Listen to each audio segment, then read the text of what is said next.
Yeah, this is Tekedia Daily with Ndubuisi, Ekekwe. I will be explaining the law of diminishing abundance of internet. Essentially, how even though the internet provides largely an unlimited reach across global markets, you end up not necessarily getting more monetary value despite the fact that you are having more reach. So I will take you what we are looking into the publisher's world. We are looking at media.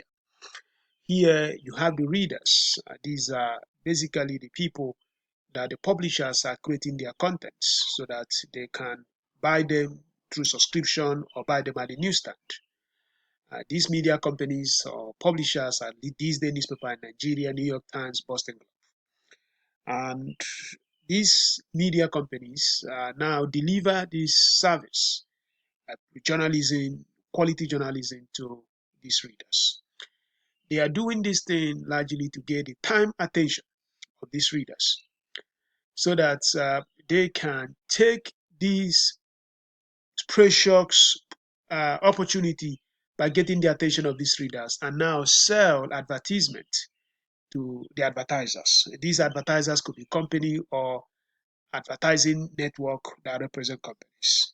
So these advertising companies will pay these publishers in order to reach these readers so that they can get their attention to put their products and services before them. Pre-internet, these publishers enjoy due two-side network. They deal with uh, the advertisers, they also deal with the readers. At the end of the day, they run a kind of uh, monopoly, specifically in business markets regions where they always operate. And in some cases, it could be a oligopoly. So this has been the way it was. And these publishers were very, very, very successful. They made tons of money because they control the access of these precious time, how these people can reach these readers and have attention of their time. So they were able to monetize that opportunity and they made a lot of money from these advertisers. But now what happened was we have moved from this publishers world into the aggregators world because of the internet. So the internet now made it possible that these publishers figured out they could reach more people. So they wanted a global audience and increasingly they made their products free because they wanted to reach more people. And just like that, instead of having maybe 20, 50,000 readers in their local markets, they could have millions of people accessing their website, accessing their content. Technically, that would have actually resulted to more money. That would have actually resulted to more revenue. But under the law of diminishing abundance of internet, Ndubuisi Ekekwe says, unfortunately, that's not what is happening because interestingly, there are now many publishers juggling to have attention of the global audience of readers. But because there are all these freeware contents, some of them published by New York Times, this day newspaper in Nigeria, Boston Globe, bloggers, or anyone that has access to the internet or WordPress, it turns out that the value has systematically moved away from these publishers because they have become unconstrained and unbounded in the quantity they produce that these readers are now overwhelmed by the availability of them. Instead of dealing with the region-based publishers, they are now having access to global pool of publishers. So it's becoming difficult to control the time attention of these readers. So suddenly the advertisers noticed. I don't care about these guys. I want somebody who can organize these people, and I will just go through him or her in order to reach their time attention of the readers. That's where Google, Facebook, Instagram, Pinterest, and all these portals come into play. So what do? They basically aggregate that information provided by these publishers, and they are there in abundance, and make it possible that these advertisers can now reach these readers.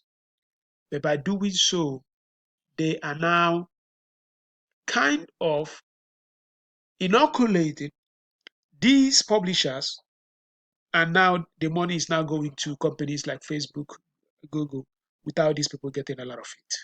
Because the value is no more going straight to the publishers.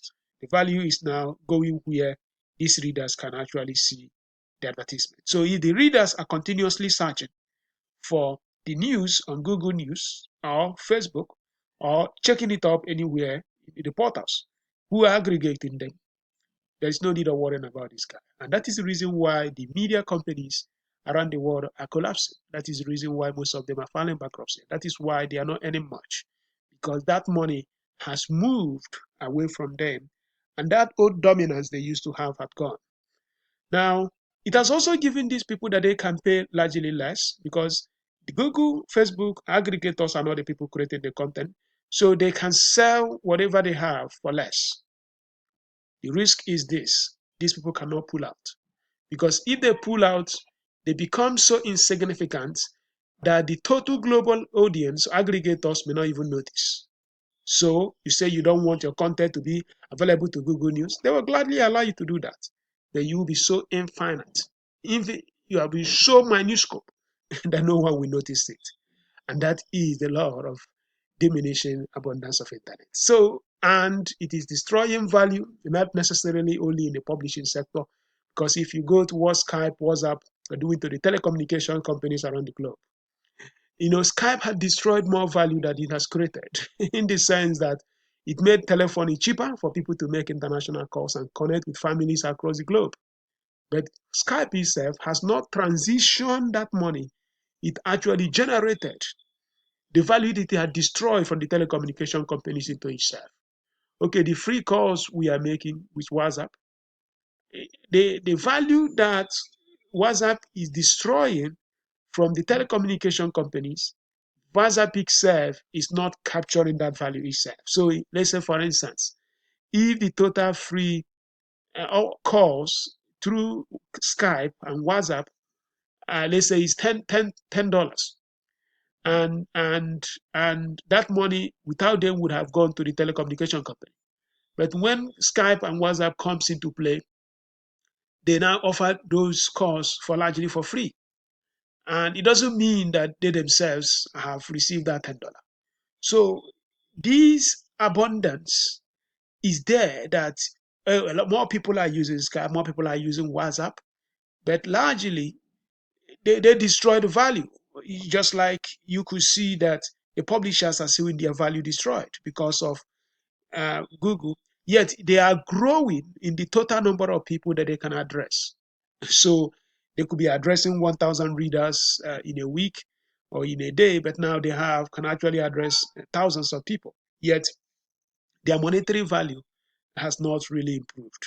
So that is something that is happening. You're having more people use your solution, like here in US, I'm using a SIM card of Etisalat. Just have a Wi-Fi at home and I use it for WhatsApp. And I have not really paid Etisalat anything for the last nearly 6 months that I have the SIM card there, but I'm using it. So this is exactly what it needs.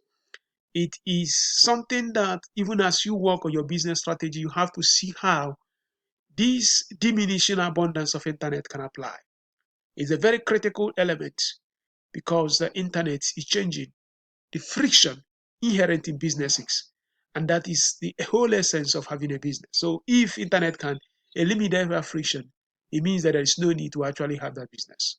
You are listening to Tekedia Daily. Thank you.